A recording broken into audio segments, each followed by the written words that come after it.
All right. Very proud of our football team, our coaching staff. That was a great win. We knew it was going to be a physical game. We were playing a team that we respected. It was a really physical first half.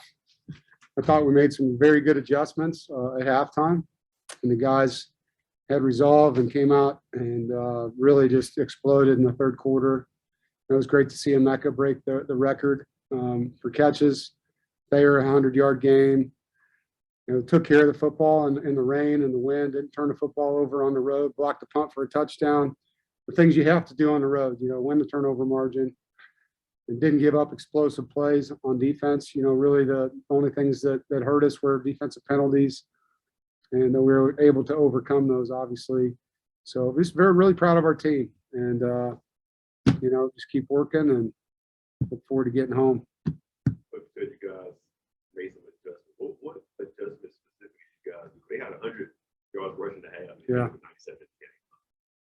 97 They were doing a lot of motioning out of condensed sets, bunches and snugs, we call them, and that wasn't something they'd done a lot going into our game. And so we just had to clean up where we needed to align after the motions and how we were fitting those runs. So, they did some things we weren't ready for. The kids didn't really understand it at first, and once we were able to draw it up and kind of settle them down, the guys did a much better job after that. The third quarter, you get the special teams play, you get defense, you get the big offensive touchdown. What's it like just to kind of see it all come together for a quarter? It's a great feeling.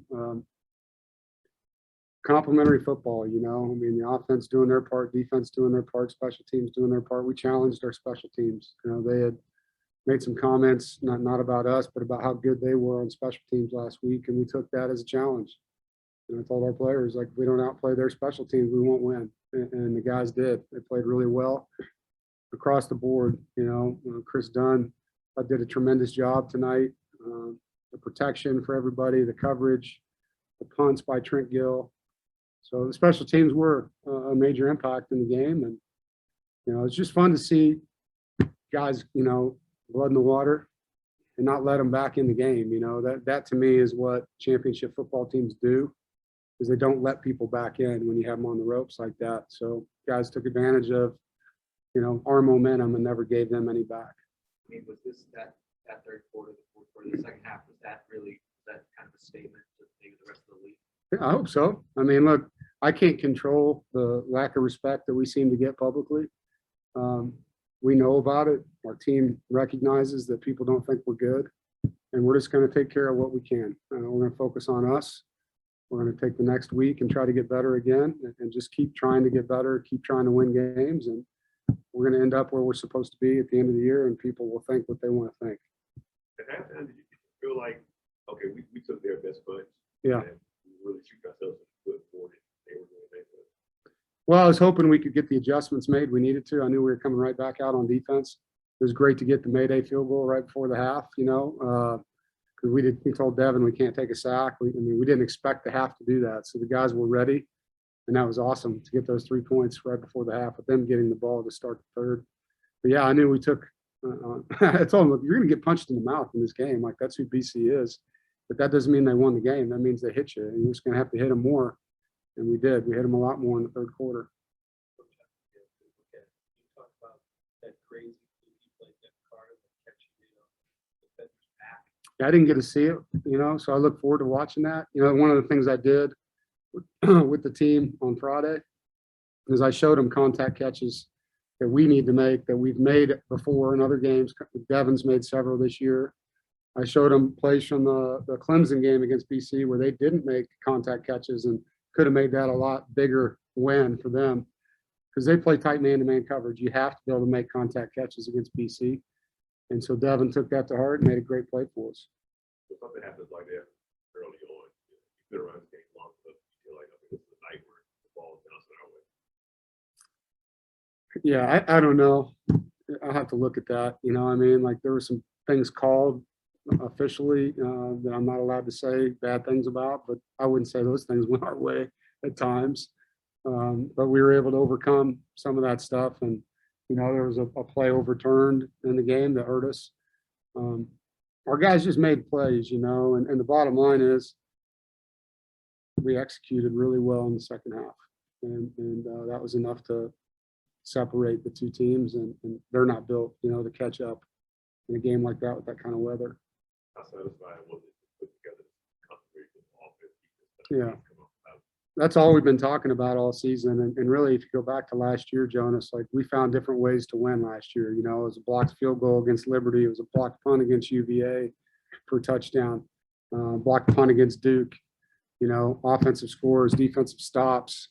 So last year we did that really well, and this year we've been trying to continue that trend. And tonight I thought we were really good in that fashion.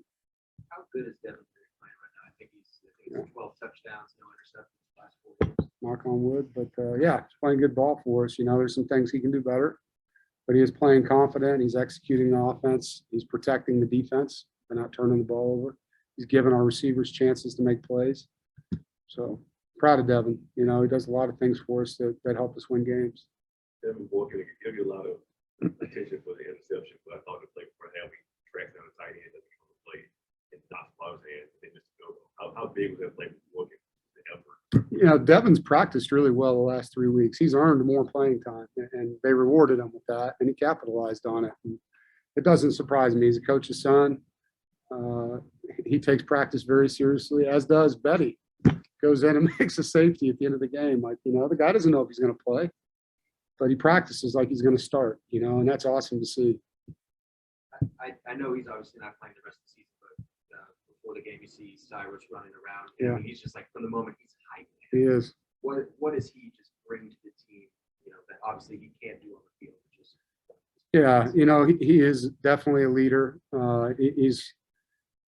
He loves the game. He loves his teammates. He loves the journey we're on together.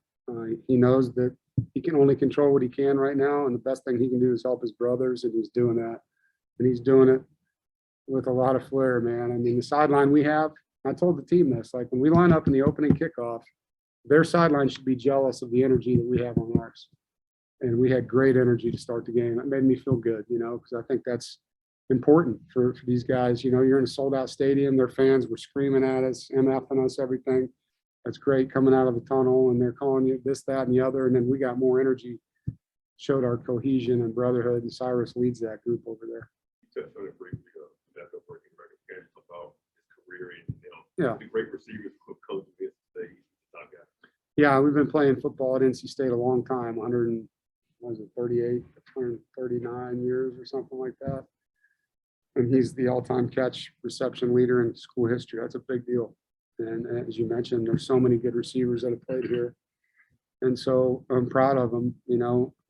It's not about how you start your career, it's how you finish it. And he's finishing it with style, and he's being a great leader and teammate.